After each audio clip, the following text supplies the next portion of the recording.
Only the Nile River in Egypt, some say, is older than the New River in northwestern North Carolina. Yet is it really the second oldest river in the world, or the 22nd, or the 102nd? The geologist jury is still out. This we do know. The New River in our state is a remnant of the prehistoric Taze River, which drained much of eastern and north central America before the most recent ice age, and which prefigured the Ohio River system.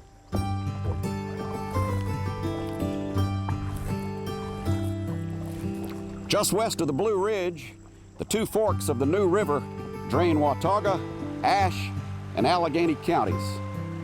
From right here, where the North and South Forks join, the river flows on off into Virginia, returns to North Carolina 3 times, then heads on into Virginia and West Virginia for good.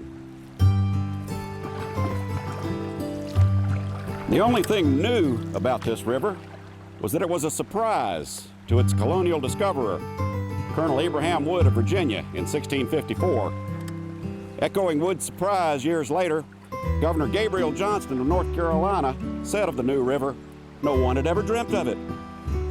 Native Americans, though, particularly the Cherokee, had been hunting, fishing, and traversing our country's only major northward flowing river for 10,000 years.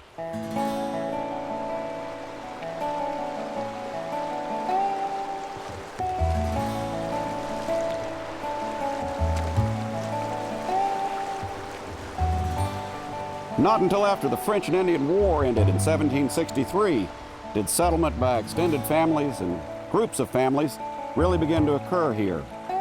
The great wilderness explorer Daniel Boone hunted the New River headwaters in the 1760s and led parties to the west through this part of the world in the fall of 1767 and the spring of 1769. He left his name behind on the Watauga County seat of Boone.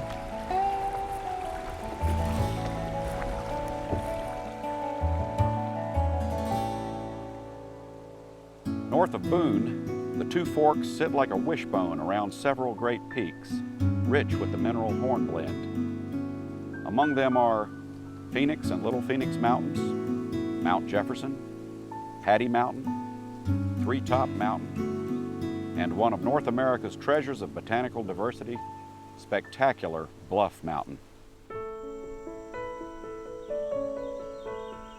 Over 400 species of plants are found on Bluff, prized as the single most diverse spot for flora in the entire southern Appalachians. Preserving it by purchasing 701 acres from Ashe County's Edwards family was the successful goal of the then fledgling North Carolina Nature Conservancy in the late 1970s. The Conservancy has added to the preserve since then, and it has grown to about 2,000 acres.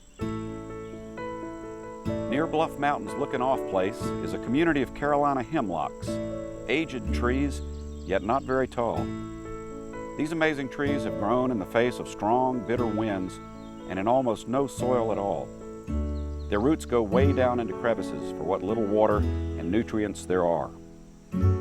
Near the hemlocks, another dwarf forest, a woods of red oaks and white oaks, demonstrates hardiness under harsh conditions. These gnarly trees are a portrait in survival.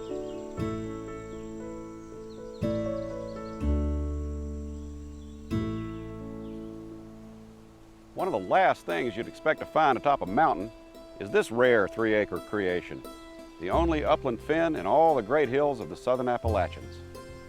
The fen's stony soil is only 9 inches deep on average, and it's almost always saturated, fed by groundwater percolating down from higher slopes. It can be extremely windy and cold up here.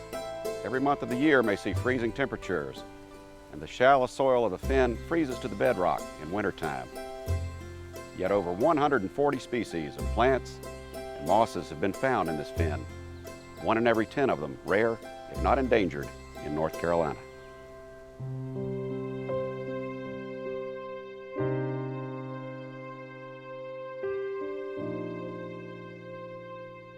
An intriguing tale about Bluff Mountain comes to us from back about 1830 concerning a stockman named Perkins who was caught up here in a storm.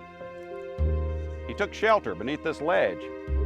Before long, something so terrified him that he ran and leapt down the mountain to his home and collapsed. Perkins told his family and his friends that he would reveal just what had happened up here on the 9th day afterwards. But on the 8th day, he died, and no one ever knew for sure just what it was that had driven him down the mountainside in such terror. This ledge where he hid has ever since then been called Perkins Rock. Bluff Mountain rises hundreds of feet above the fields and forests of the North and South Fork New River valleys below. Just imagine eons past when mountains possibly taller than the Rockies stood here. And Bluff Mountain, this rare wonder, was their valley floor.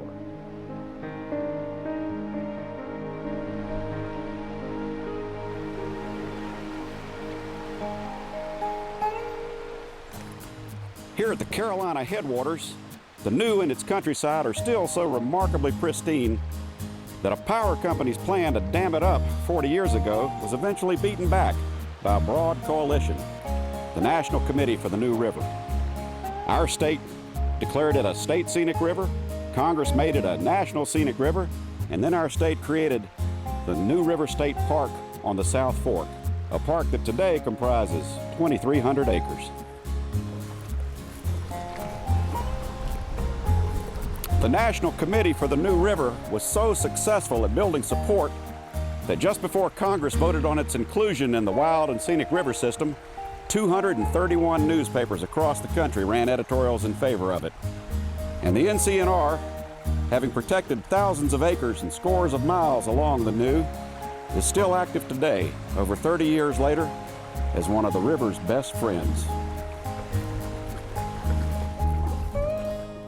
Some miles downstream of here, along about 1910, my grandfather once had to ford the New River by night.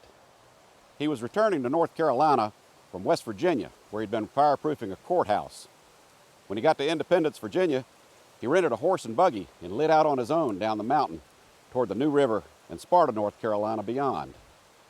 When they reached the shallow river, the night being pitch black, he could scarcely make out the wall of forest on the other side.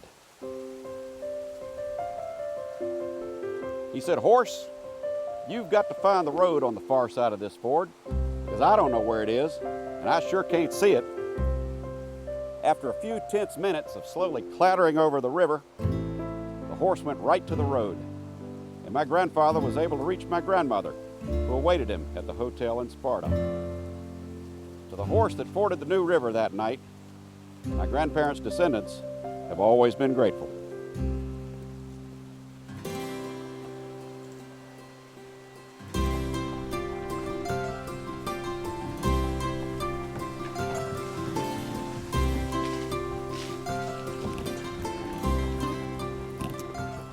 We bid you adieu from the old New and hope to see you again before long on some of the other beautiful waters of our state.